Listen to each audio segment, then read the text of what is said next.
Sehemu ya mahubiri yangu kwa sababu ninataka tusome neno ambalo liko katika Yohana 12, John chapter 12 verse 1. At your own time nitakuuliza usome kutoka mstari wa kwanza mpaka wa 10, lakini kwa sasa mtaniruhusu nisome mistari miwili. John chapter 12 verse 1 and 2. Biblia inasema hivi: 6 days before the Passover, Jesus came to Bethany where Lazarus lived, whom Jesus had raised from the dead. Here a dinner was given in Jesus' honor. Mother served, while Lazarus was among those reclining at the table with him. Bas, neno hilo linazungumza wakati watu walikuwa wamekaribia kusherehekea Pasaka, na wakati huo ndio tunaita Passover. Na nataka nikuambie ya kwamba Easter ilikuwa Pasaka. So when we are talking about Passover preparations, we can as well talk about Easter preparations. Kwa hivyo ujumbe ambao nitakuletea nimeutoa katika sehemu ya maandalizi ya Pasaka, na nimechukua event moja ambao ilikuwa imekaribia sana wakati wa Pasaka, na event hiyo imenibariki sana, na hiyo ndio ninataka tuangalie, tukijua kwamba sasa siku hizi ni mahubiri ambao inatuelekeza, because we are approaching the Easter and we are approaching Pasaka. Kwa hivyo nimechukua tukio moja ambalo limefanyika wakati watu wale walikuwa wanajiandaa kusherehekea Pasaka. Sitaki kurudi nyuma kwa historia ya Pasaka, lakini unakumbuka Passover ni wakati ule Wayahudi kwa sababu ya commemorate kutolewa Misri, walikuwa wameambiwa ya kwamba watakuwa wanasherehekea Pasaka kwa njia hii. Wanachinja mwana kondoo, wanakula wakiwa anachomwa, wanakula wakiwa wamesimama, na wanakula pamoja na boga ambalo ni chungu, na walikuwa wanasherehekea Pasaka kwa njia hiyo. Sasa in the New Testament hiyo ibada ilikuwa tu inaendelea. Ibada hiyo ya kusherehekea Pasaka, hata Yesu alipokuja alikuta ni ceremony ambayo ilikuwa bado inaendelea. Na sasa katika harakati zake tunaona sasa mahali ambapo tumesoma ni 6 days before the Passover, Yesu akakuja katika mahali pamoja. Jesus came to Bethany where Lazarus lived, whom Jesus had raised from the dead. Na mstari wa pili unatuambia kwamba hapa a dinner was given in Jesus' honor. Mother served, while Lazarus was among those reclining at the table with him. Bwana asifiwe. Ukisoma katika chapter 11 inakuelekeza vile Lazaro alikuwa mgonjwa na vile alikufa, na vile walikuwa wanamngojea Yesu, vile Yesu alichelewa na mambo kama hayo. mpaka mwishowe akakufa. Alafu pia imetueleza Yesu amekuja kama amechelewa 4 days after burial. Akakuja akakutana Martha pale na wakamwambia kwamba umekuja kama umechelewa sana. Kama ungekuja mbeleni ndugu yetu hangekufa. Alafu Yesu anasema ya kwamba msijali. Na hapo ndipo tunaona the shortest verse in the Bible katika chapter 11. Sijui kama unajua hiyo shortest verse in the Bible ni gani? Ni John 11 verse. Inasema Jesus wept. Nilikuwa naangalia hiyo scenario nikaona ya kwamba Yesu akikuja katika nyumba ya akina Martha na Mary, kabla hajaingia alikuta watu wanaomboleza, lakini mazishi ilikuwa ishafanyika. Na mmoja Martha ndiye alikaribia kwanza na akamwambia ya kwamba Lazaro amekufa, na kama ungekuja in time angekufa. Wa pili alipomwambia maneno yale Yesu akalia. He wept. Na watu wakaulizana, unaona vile nampenda huyu mtu? Imagine hata amelia. Na ikaandikwa hivyo, Jesus wept. Then from there akauliza, ni wapi mumemweka? Wakampeleka huko. Akasema, fungua. Akina Mary na Martha wakamwambia, hapana, sasa ukituambia tufungue, amekaa siku 4, utapata harufu mbaya sana. Kwa sababu mtu ambaye amezikwa, amefunikwa pale siku 4, ameanza kuoza. Kwa hivyo kuna harufu mbaya. Lakini Yesu akasisitiza, fungua. Alipofunguliwa, Biblia inasema Yesu alimuita kwa sauti kubwa, Lazaro! Wakashangaa. Yaani anaita mtu ambaye amekufa. Nataka kuamini ya kwamba walipokuwa pale walinyamaza wote wasikie. Na waliponyamaza pale wakasikia Lazaro ameitika. Bwana asifiwe.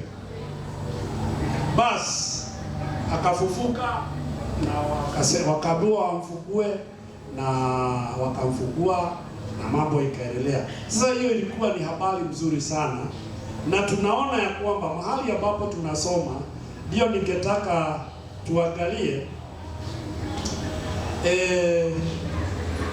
Tunaona huyu dada anaitwa Mary. So ni kama hiyo boma yao kulikuwa na Lazaro na dada yake Martha na dada yake Mary.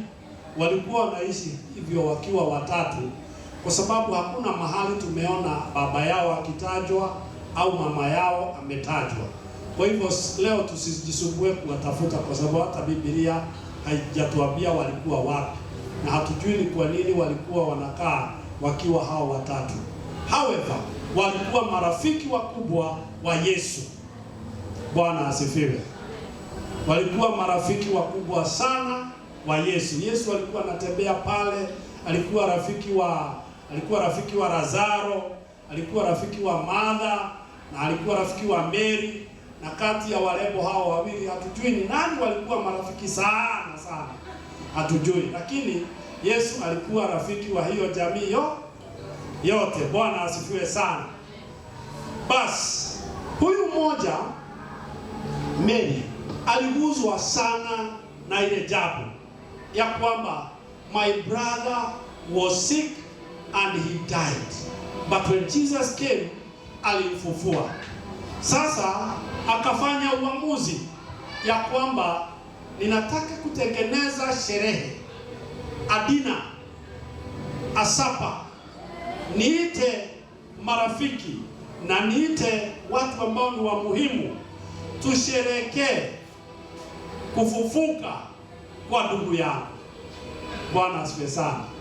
Biblia inasema ya kwamba this dinner was prepared by Mary in honor of Jesus. Why? Kwa sababu alimfufua ndugu yake. Haleluya.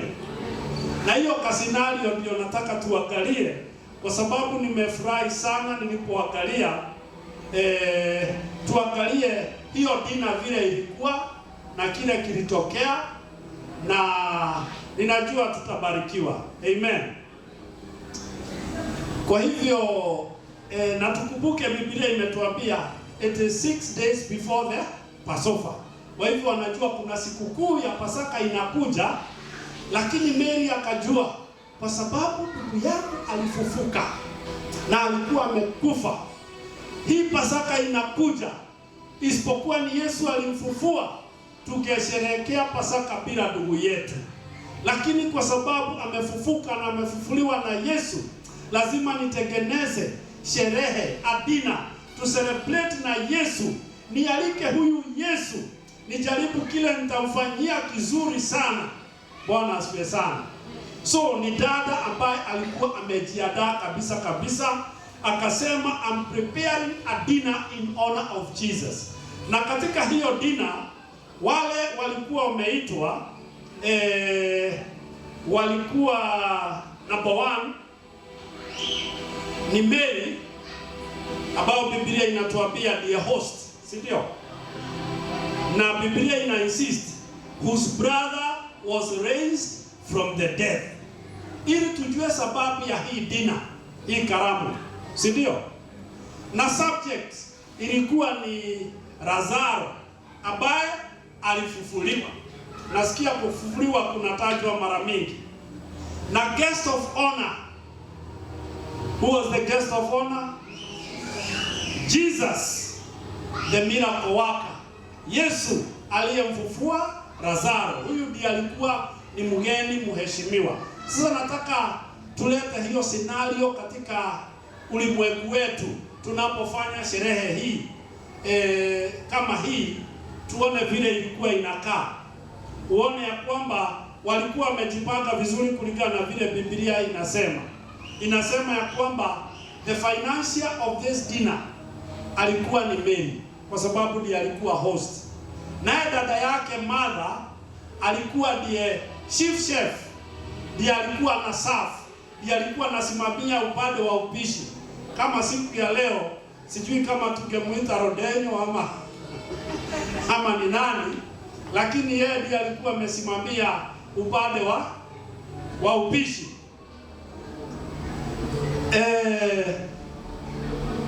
Kulikuwa pia na mgeni mwingine ambaye aliandamana na Yesu. Yesu alipojua ya kwamba amealikwa Bethania na Mary akiwa mgeni mheshimiwa, alichukua one of his confidants, Judas, the confident treasurer of Jesus. Walienda na yeye. Biblia inasema hata yeye alikuwa pale. Kwa hivyo Yesu hakuenda katika hiyo karamu akiwa peke yake, waliandamana na Judas. Praise the Lord. Kile kilifanyika pale ni mambo mengi ilifanyika, kwa sababu of course kulikuwa na chakula ilitengenezwa vizuri sana, na kitu moja nilicapture katika hiyo sherehe ambao ningetaka tujifundishe. Nilikuwa na imagine ni sherehe kama ile tunafanya, na kuna vitu ambazo hazikosi kwa sherehe ambazo ni za muhimu. Jambo moja ni chakula. Kulikuwa na chakula na wine na vitu mzuri, kwa sababu ni Yesu alikuwa ameandaliwa hiyo dinner, si ndio? Jambo la pili ambalo ni ya muhimu sana, kulikuwa na speeches, mazungumzo.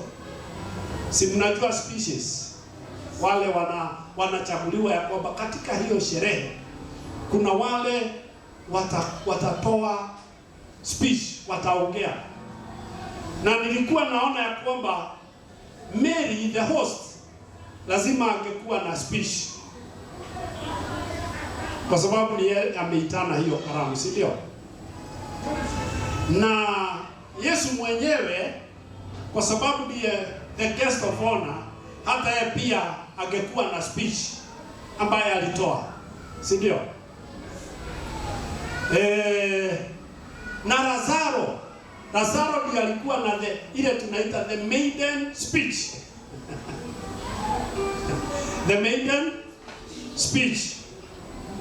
So kwa sababu sijasoma mahali speech zao, nimesoma hii kitabu ya Yohana kutoka chapter 11 na hapo pengine nikajaribu kucompose kwa fikira zangu speech ya Mary na speech ya Lazaro, nikichukua scriptures na tutasoma hizo speech mbili alafu tuendelee. Si ati zimeandikwa mahali, ni mimi nilikuwa na imagine kwa sababu ilikuwa ni dinner. Sasa wakati Mary aliambiwa sasa ni wakati wako wa kutolea speech, wewe kama host, angesema nini? Hata kama ni ya kuimagine, wewe sikiza vile alisema. Sasa wamekula, wamejiandaa vizuri, sasa na wamekaa kwa meza, watu hawa ambao nimekutajia, na wengine labda wako huko kwa tents, kwa sababu nataka kuamini hata kulikuwa kumewekwa tents. Wakati Mary alichukua mic akaanza kutoa hotuba yake, kama alikuwa anaongea Kizungu angesema hivi ama Kiswahili: Bwana Yesu kwa sababu of course ndiye mgeni mheshimiwa, si ndio? Bwana Yesu na wageni wote ambao wamealikwa, mabibi na mabwana, ninawashukuru sana kwa sababu ya kufika katika karamu hii ambao nimeandaa. Haleluya. Sababu ya kuandaa hii karamu ni kumheshimu Bwana Yesu ambaye alitenda muujiza wa kufufua ndugu yangu. Wacha nimpe historia kidogo ya ndugu yangu, ya kwamba my beloved brother here fell ill. We tried medicine, we tried hospitals, it wasn't and became alarming. We called friends to help, including Jesus himself, his good friend. All the friends came except his dearest friend Jesus, who was in a mission at the other side, a one day's journey. Unfortunately, our beloved brother passed on and was no more. We made burial arrangements with the friends and relatives, and finally we laid him to rest, but Jesus never showed up. Kanyamaza kidogo. After 4 days, that's when our friend Jesus came. We took him to the tomb, kwa sababu alituambia tumpeleke tumuonyeshe. Tulipofika pale, alituambia tufungue, na tukashangaa na tuambia tufungue kwa nini? Na ndugu yetu amekufa, amekaa pale siku 4. Lakini tulifungua, haidhuru. Wakati tulipofungua, huyu Yesu ambaye yuko hapa aliitana kwa sauti kubwa, Lazaro! Tukashangaa, anamuita maiti, atasikia? Sote tukanyamaza, tukasikiliza. Amazingly, we heard him answering from the tomb. Tukasikia ndugu yetu, tukamfungua. Ile tama ilikuwa imemfunga. Kwa hakika ni yeye amefufuka. Alipotoka pale, hatukuamini kabisa, kwa sababu alikuwa amekufa. Lakini ndugu wetu akasimama na akatembea. Tukampeleka, akaingia kwa bafu, akaoga. Tukamgojea pale, tukaona ametoka, amevalia vingine. Haleluya. Tukampa chakula, tukaona amekula. na anaongea. Ni kweli ndugu wetu amefufuka. Hallelujah. Dear Jesus, I have a thanksgiving sacrifice. And this time not an envelope, but my best. Wakangojea Mary, akarudi, akakuja na chupa ambayo imekuwa wrapped with a gift wrapper, imefungwa vizuri, ikawekelewa pale kwa meza na Mary.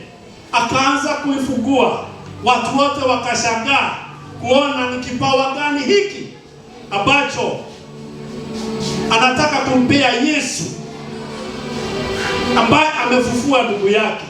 Akafungua, akatoa ile wrapping gift, le paper, akafungua carton, akatoa chupa ambaye watu wote walijua dhamana ya mafuta yale, na akaifungua, akaambia Yesu, this is my gift for you. Nikuheshimishe mbele ya watu, ni express my joy ya kwamba my brother is alive. Praise the Lord. Akamimina yale mafuta kwa miguu ya Yesu. Akasema, I want to anoint you with my best, the precious oil. Hallelujah. Watu wote wakapiga makofi. Sasa speech ya Mary imekwisha. Watu wakapiga makofi na wakafurahia sana, lakini pale kulikuwa kumekaa wazee na akina Judas. Biblia inasema ya kwamba walianza kuzungumzana walipoona ile chupa ni ya pesa gapi, kwa sababu ilikuwa very expensive.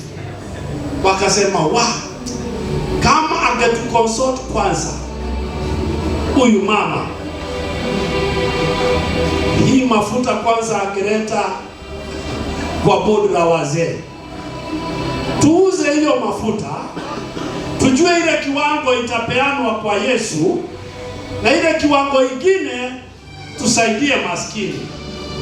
Haidhuru imemwagwa yote.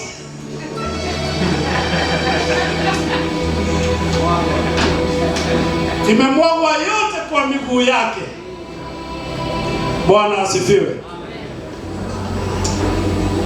Bas, mwingine ambaye lazima angetayarisha a maiden speech ni huyu Lazaro. Nikafikiri, nikaanza kutengeneza speech yake, naye tusikilize. Lazaro ndiye huyu sasa. Labda huyu Mary amemaliza mambo yake na amesema, sasa Yesu, huyu ndugu yangu ambaye uliyemfufua, tangu siku hiyo anaendelea vizuri, hata si mgonjwa tena. Siku hizo tumekaa na yeye, hata amekuwa mwenye afya kuliko vile ulimwacha. Haleluya. Sasa tunataka tumsikie Lazaro akiongea mwenyewe, atuambie namna gani. Na hii ndio speech ya Lazaro. Akasimama, sijui alikuwa amevalia namna gani, lakini na imagine alikuwa amevaa kanzu mzuri, amejipaka mafuta vizuri, na labda kakofia. Sijui alikuwa anakaa namna gani, lakini wewe unaweza kuimagine mtu ambaye amefurahia kwa sababu ya kufufuliwa. Sio kupewa pesa. Kufanya nini? Kufufuliwa. Na hii ni dina imetengenezewa Yesu. Lazima kulikuwa na special garment yake. Sasa akasimama, the chief guest in this honorable dinner, the best friend I ever had, Jesus of Nazareth. Ladies and gentlemen, my name is Lazarus, the only brother to my sisters, Mother and Mary. I started feeling unwell and tried some medicine and also hospital. It wasn't. I couldn't even breathe well. My sisters called friends. They sent word to Jesus, who was on a mission. I knew it was far, but he would come. Unfortunately, I never saw him. From there, I don't know what happened, but I am told I passed on. At some point, I had my friend Jesus calling. I don't know how long I had been in this silent state, but I knew his voice. No one else had called. It was quiet everywhere. I answered faintly. He shouted at me, "Wake up!" I then knew I was sleeping. I woke up. I saw a cloud of people around me and shouting, "He is alive!" Jesus. I am told I was dead. Many called me. I couldn't hear. My sisters called me. I couldn't hear. I know my sisters had called me loudly, but I couldn't hear. I know villagers called me. I couldn't hear. Only your voice can be heard by a dead man. I heard it and woke up from death. I concur with King David in Psalms. I was in a slimy pit. You pulled me out. You stood my feet on a rock and put a new song in my mouth. Jesus, I'm alive again. Thank you very much. Praise the Lord. Hiyo ni speech ya Lazarus ambaye alifufuka. Bwana asifiwe. Nataka tujifundishe mambo kadhaa kutoka kwa speech hiyo, hizo mbili, na kile ambacho kilitukia pale. Ya kwanza ni speech ya huyu dada wetu Mary, ambaye alisikia kwamba hata nyamaza, ingawaje kijiji kizima, Bethania yote na Jerusalem, watu wote wamejua ya kwamba kuna mtu amefufuliwa na Yesu ambaye anaitwa Lazaro na wanamjua. Aliona ya kwamba kabla ya Pasaka kufika sitanyamaza, lazima nifanye kitu ya kumheshimisha Yesu. Bwana asifiwe. Akatengeneza dina. Haleluya. Najua nilikuwa nalinganisha hiyo dina na mialiko ambao nimepata, hasa mialiko ambao nimepata kutoka kwa wapendwa. Nakuta ya kwamba ndugu amejenga nyumba imemalizika na ananialika ya kwamba mchungaji, kuja ukafungue nyumba yangu ama kuja ukaibariki ndio niingie. Ninapoenda pale, ukweli ni kwamba ninakuta kumeandaliwa chakula mzuri. Amen. Na unakuta ya kwamba kuna kakitu mtu anasikia kama mchungaji, kakitu kingine kazuri sana. Labda wewe hujawahi kukasikia. Ukiona ya kwamba uliombea mtu apate nyumba na akapata na akajenga na hakukuitisha pesa, na sasa hiyo nyumba imekamilika na umeenda pale, hata sasa mnakula mnakunywa mkiwa ndani ya hiyo nyumba, unasikia kuheshimika, unasikia kunyenyekea mbele za Mungu, yaani unatambua Mungu mkuu sana. Hiyo kafili ndio Yesu alikuwa anasikia ya kwamba nilikuwa hapa mkiwa mnalia na nikaomba na kijana akafufuka na akaenda. Sasa nimeitwa tusherekee ya kwamba amefufuka. Hiyo feeling iko tamu sana. Bwana asifiwe. Na ndio maana Mary anataka kuicreate, na anaicreate kwa njia hii ya kwamba Thanksgiving sacrifice is a valuable is valuable and expensive. Praise the Lord. Hiyo ni somo la kwanza ambao tunasoma, ya kwamba Mary anapoandaa chakula na akafanya budget na akanunua vitu zote, lakini alikuwa ameweka kitu ambacho ni cha dhamana sana. Maybe from all her savings alikuwa amesema ya kwamba na ya mwisho, heshima yangu yote kwa Yesu ni hii mafuta. Bwana asifiwe sana. Akatoa ile best. Asubuhi katika Bible study tulifundishwa ya kwamba worship without giving is not complete. Ndio tuliambiwa na Benjamin ya kwamba hata ukafanya ibada ya namna gani, kama haina hiyo sacrificial giving, iko nusu, haijamalizika, haijafunikwa, yani haiwezi kuitika ibada, haiwezi kuitika worship kamili. Na unaona ni mara ngapi tumepeana worship kwa Mungu wetu ambao ni half baked, ambao sio complete.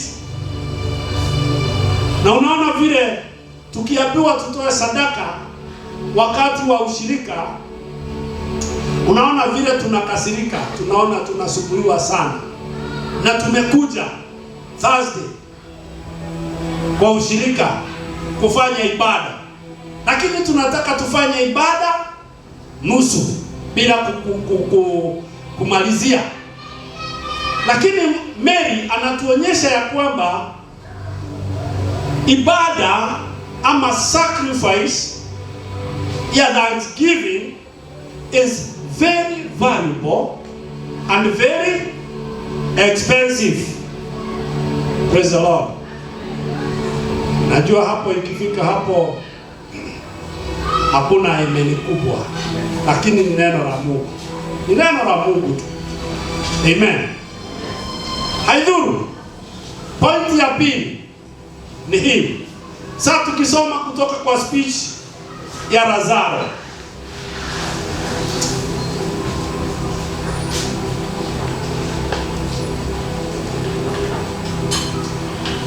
Tunaona Lazaro anatuambia hivi ya kwamba nilikuwa nimekufa na kuna watu wengi waliniita, kwa sababu hata dada zangu walipoona nimekufa walilia wakiniita, Lazaro, Lazaro wetu, Lazaro wetu, umeenda umetuacha.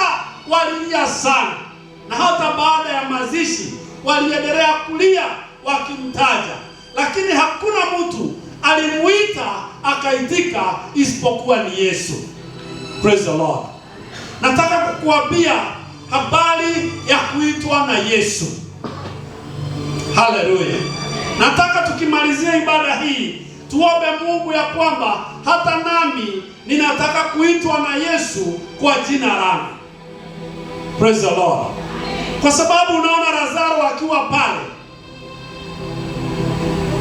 amekufa, amekaa siku 4, ameanza kuoza, lakini sauti ya Yesu ina penetrate kupita mauti, inaamusha aliyekufa. Bwana asifiwe sana. Hii ni sauti nzuri, ni sauti very powerful, na ndio tunahitaji siku ya leo. Bwana asifiwe sana. The voice of Jesus penetrates even through the vacuum. Unajua kwa science tunaambiwa ya kwamba kukiwa na vacuum sauti haiwezi kupita. Sauti ikiwa hii nyumba ni vacuum, hakuna hewa hata kidogo, mtu akiwa pande ile hawezi kuita mtu mwingine akiwa pande ile asikie. Sound cannot travel through vacuum. It travels through something. But hiyo ni sauti yetu. Lakini sauti ya Yesu hata kupita vacuum inapita. Sauti ya Yesu inapita hata kwa nyama na mifupa. Sauti ya Yesu inapita hata mauti. Bwana asifiwe sana. Lazaro anasema ya kwamba kulikuwa kumenyamaza hata sikuwa najua niko wapi. Hakuna sauti ingine nilisikia. Sauti niliyosikia ikiniita niamuke ni moja, sauti ya Yesu. Na Lazaro alikuwa anajua Yesu vizuri, kwa sababu Biblia inasema ya kwamba alikuwa ni rafiki yake. Bwana asifiwe. Na marafiki wanajuana. Aliamushwa na sauti ya Yesu akiwa pale kwa mauti, amelala, ananuka, akasikia Yesu ananiita. Praise the Lord. Na akaitika. Sauti ya Yesu iko na nguvu ya kukuwezesha kuitika hata ukiwa kaburini. Bwana asifiwe sana. Nafikiri tuko katika makaburi ya aina mingi. Kaburini ni mahali ambapo umesongwa, umewekwa pale, huwezi ukajitoa. Kuna watu wako kaburini ya addictions. Kuna watu wako kaburini ya ufukara, umasikini. Kuna watu wako katika kaburi ya magonjwa. Na watu wengi wamejaribu kukuita. Hata pasta wako wamekuita, husikii sauti yake. Wazee wamekuita, husikii sauti yao. Mama yako amekuita, huwezi kusikia sauti yake. Baba yako amekuita, huwezi kusikia sauti yake. Daktari amekuita kwa njia ya madawa, huwezi kusikia sauti yake.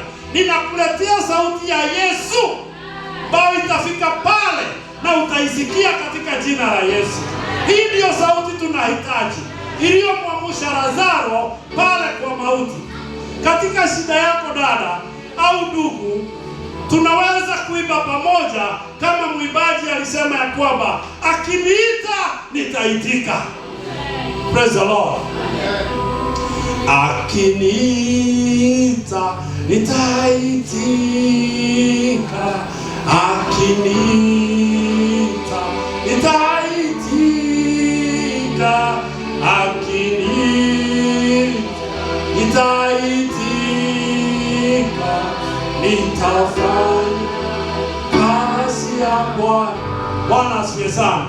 Hakuna mtu mwingine anaweza kukuita usikie ukiwa pale katika gereza ya magonjwa isipokuwa Yesu. Bwana asifiwe sana. Nilipokuwa nasoma hii habari, nilitamani ya kwamba hata nami nataka kusikia sauti ya Yesu. Nyinyi mkiniita sitasikia, kwa sababu labda ile shida imenikalia, hakuna sauti nyingine inaweza kunifikia pale. Kuna vacuum kubwa sana.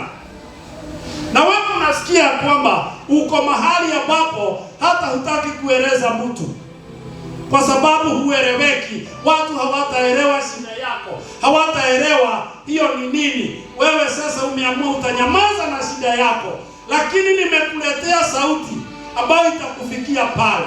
Bwana asifiwe sana. Sauti ambayo inaita mtu akiwa kaburini na anasikia. Hata kama alikuwa ameugua, amegojeka, mpaka wakati walikuwa anatumania Yesu, labda alikuwa ameanza haongei sasa. Wakasema simuite Yesu, kwa sababu sasa alikuwa saa 7 alikuwa anaongea, saa hii ni kungorota, anangorota tu. Si Yesu akuje haraka. Wakaona amengorota, mwisho akafunga macho. Wakakuwa desperate. Wakaona sasa imekwisha, there is no hope. But I thank God, nashukuru Yesu kwa sababu ya nguvu iliyo katika sauti yake, wapendwa, ya kwamba akimuita Lazaro hata amekaa siku ngapi, haijalishi. It doesn't matter the time you have been staying there. Hata kama ni siku 4, hata kama imeoza, hata kama imeharibika kiasi gani, sauti ya Yesu haijui kitu, inajua beyond recovery ama beyond redemption. Hapana, sauti ya Yesu itapenya kwa bahari. Bwana asifiwe sana. Nilifurahi wakati Peter walikuwa nasukuliwa na mawimbi ya maji, wakaona Yesu ni kama kosa na kuja. Alimuita Yesu, kama ni wewe niite, taja jina lako uniite, na najua ukiniita hata nami nitatembea juu ya maji. Haleluya. Yesu akamwambia Peter, kuja. Basi akaanza kutembea na nitakanyaga juu ya maji.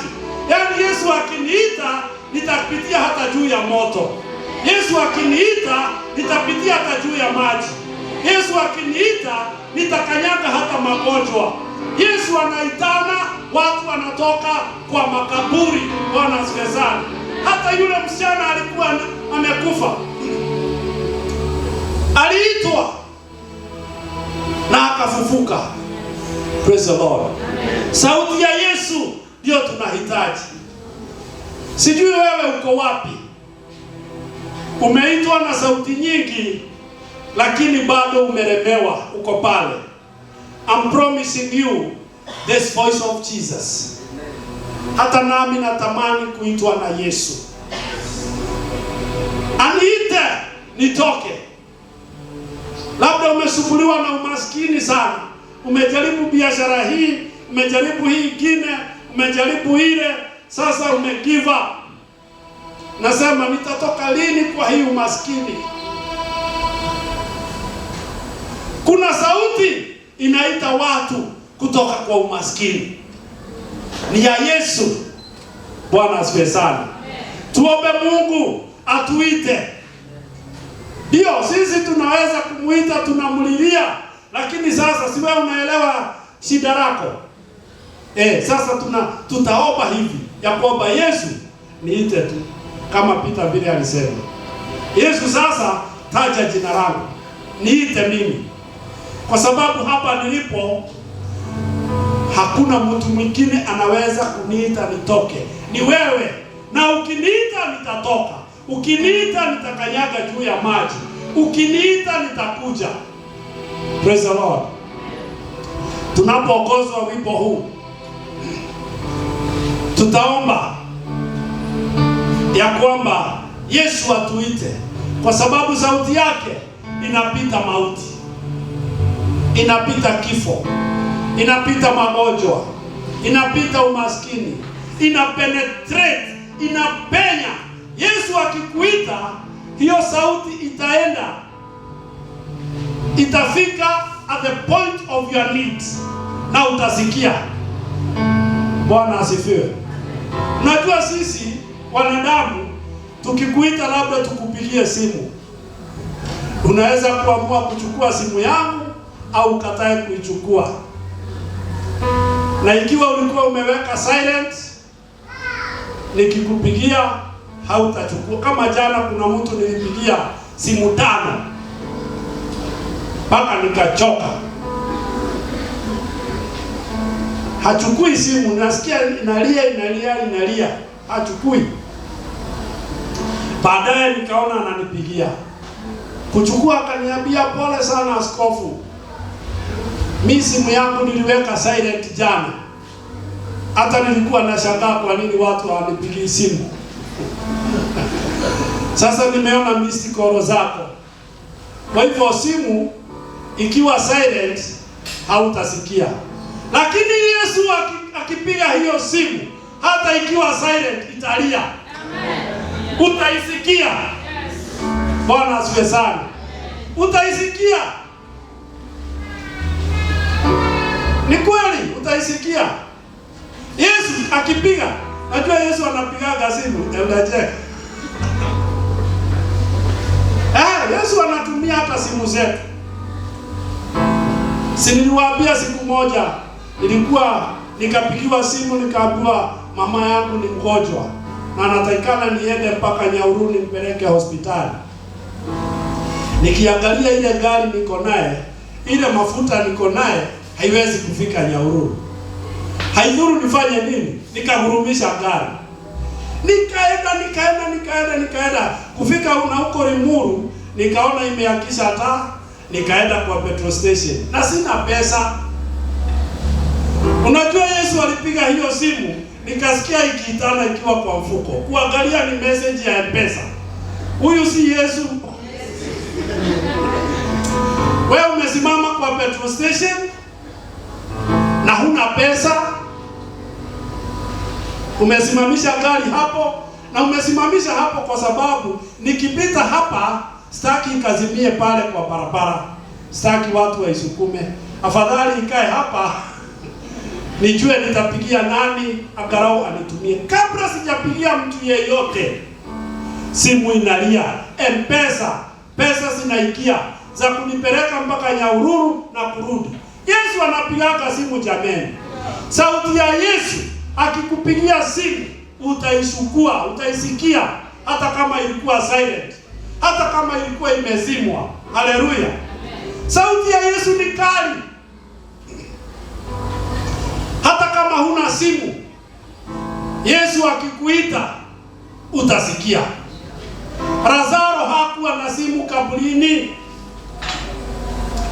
Nilikuwa naona picha ya vile walikuwa wanafuga watu wamekufa. Alikuwa amefugwa mpaka masikio, kichwa imefugwa yote mpaka macho hawezi kuona. Lakini akiwa pale amefugwa hivyo na amekufa, a lifeless body, Yesu alipoita na Lazaro, alisema yes, Yesu ni wewe. Kitabu afunguliwe, alikuwa ameitika, na watu wote wakasikia ameitika, na wakasikia ni yeye. Bwana asifiwe sana. Hata wewe Yesu akikuita utaitika, na tutasikia kabisa ni wewe umeitika. Bwana asifiwe sana. Na tutakuona, tutaona huyu kweli aliitwa na Yesu. Situsimameni, tuongozwe na waimbaji hiyo wimbo, akiniita nitaitika.